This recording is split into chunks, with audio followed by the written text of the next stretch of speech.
episode sebelumnya, si nomor 7 menawarkan Xiaoyan untuk meracik pil Yin Yang Simu, pil legendaris yang memberi kehidupan kedua.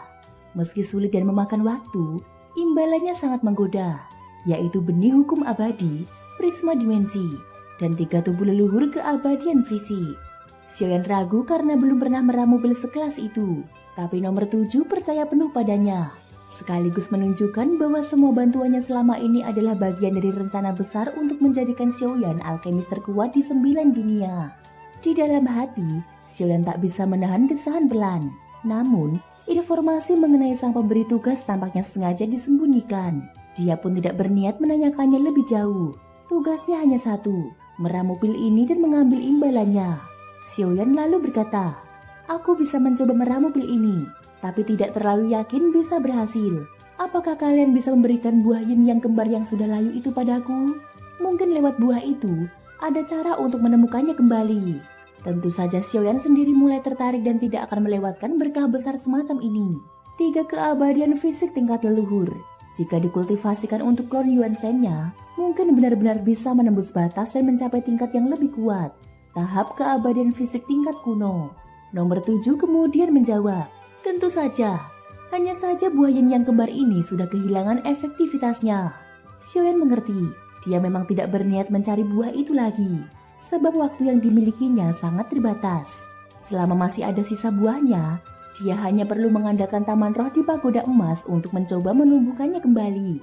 Setelah berpikir demikian, Xiaoyan tidak ragu lagi dan segera menjawab si nomor 7. "Terima kasih. Aku akan berusaha sekuat mungkin untuk meramunya." Percakapan mereka pun berakhir di situ. Setelahnya, Xiaoyan meninggalkan wilayah domain Dewa Kekacauan dan kembali ke dunia nyata. Begitu dia kembali, dia hanya bisa tersenyum pahit. Tubuh aslinya masih dalam kondisi tersegel. Tingkat kultivasinya tertahan oleh kekuatan tak kasat mata, membuatnya tidak bisa pulih. Tak lama setelah itu, nomor 7 mengirimkan semua bahan ramuan yang dibutuhkan untuk memurnikan pil Yin Yang melalui batu giok khusus kepada Xiaoyan. Demi memastikan semuanya aman, Xiaoyan menggunakan kekuatan jiwanya untuk memeriksa bahan-bahan tersebut. Setelah memastikan tidak ada jejak atau segel tersembunyi, dia pun mengambil buah yin yang kembar yang layu.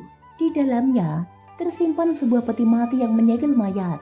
Xiaoyan memeriksanya dengan seksama. Tubuh ini sama sekali tidak memiliki sisa jiwa. Orang itu dulunya adalah seorang ahli keabadian dewa tingkat ketiga, dalam ranah yang setara dengan dirinya sekarang.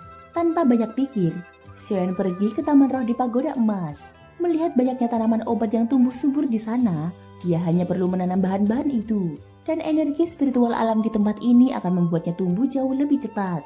Dalam waktu singkat, tanaman obat yang biasanya butuh ratusan tahun untuk matang akan segera siap dipanen. Keberadaan taman roh ini benar-benar membantu Xiaoyan. Dia tak perlu lagi menghabiskan waktu mencari tanaman langka. Untuk meramu pil yin yang kembar, dia tetap harus menunggu hingga buah yin yang kembar tumbuh kembali di tempat ini. Saat ini, selain menunggu, Xiaoyan juga bisa mulai menyiapkan dan memurnikan bahan-bahan lain lebih awal. Meski jumlah bahan untuk pil tingkat transendental ini tidak lebih banyak dari pil tingkat dewa, kesulitannya terletak pada keterkaitan dan fusi antar bahan.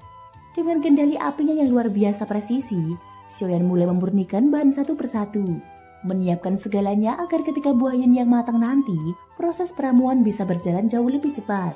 Selama masa penyegelan ini, Xiaoyan benar-benar mencurahkan seluruh waktunya untuk pemurnian. Hari-hari berlalu tanpa terasa. Para anggota tim Fearless pun satu persatu keluar dari reruntuhan. Kapal dewa kuno membawanya ke tempat Xiaoyan berada. Xiao Yueli segera berlari menghampirinya dengan wajah penuh kecemasan. "Ayah, kenapa tingkat kultivasimu?" tanya Xiao Yueli dengan nada penuh kekhawatiran. "Tidak apa, hanya sementara disegel. Sebentar lagi juga pulih," jawab Xiaoyan sambil tersenyum. Pertempuran kali ini memberinya banyak hal. Pertumbuhan batin tidak selalu bisa diperoleh hanya dari latihan. Tingkat kultivasinya saat ini hanya bisa berkembang lewat keberuntungan dan pertempuran berulang kali. Siapapun yang bisa melangkah ke tahap keabadian dewa pasti melewati waktu yang panjang dan banyak pertarungan hidup mati untuk menerobos batas. Kecepatan kultivasi Xiaoyan saat ini sudah luar biasa. Tubuh aslinya bahkan sudah menembus ke tingkat ketiga dari ranah 3 sumber. Tepat ketika Xiaoyan bersiap bertanya pada Dewa Abadi tentang berapa lama lagi segel itu akan bertahan, suara seperti sesuatu yang retak terdengar dari dalam tubuhnya. Dia segera sadar Kekuatan tak kasat mata yang menekan tingkat kultivasinya akhirnya lenyap. Seketika, tekanan luar biasa memancar dari tubuh Xiaoyan. Gelombang energi menyebar liar ke segala arah, tapi hanya tim Fearless yang tidak merasakan apa-apa. Karena secara naluriah, Xiaoyan melindungi mereka. Kesempatan untuk menembus batas telah tiba.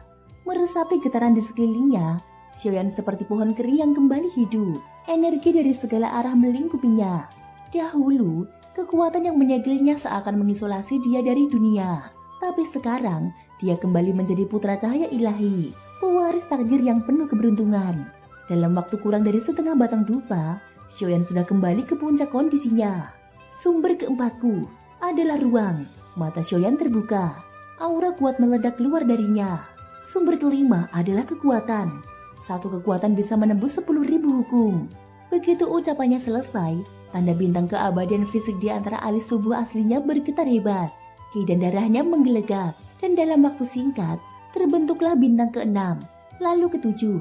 Tubuh aslinya pun akhirnya menembus ke tahap 7 bintang keabadian fisik. Tanpa bantuan kekuatan bintang, kekuatan terobosannya berasal dari kehampaan. Entah dari mana dia menyerap energi itu, tapi tubuh aslinya memang bisa menyerap langsung dari kekosongan. Berbeda dengan Klon Yuan Sheng-nya yang perlu mengandalkan kekuatan bintang. Sumber ke-6ku adalah jiwa. Jiwa alam void, melampaui segala bentuk. Gumam Xiaoyan, jika mendapatkan jiwa lubang void merupakan berkah dalam perjalanannya, maka mampu menembus dari jiwa domain ke jiwa void adalah pencapaian terbesarnya kali ini. Dengan kekuatan jiwa yang mencapai alam void, baik dalam meramu maupun bertempur di masa depan, hal ini akan menjadi keunggulan vital. Jika ingin melangkah lebih tinggi, kekuatan jiwa seseorang tidak boleh lemah meskipun bukan inti dari latihan.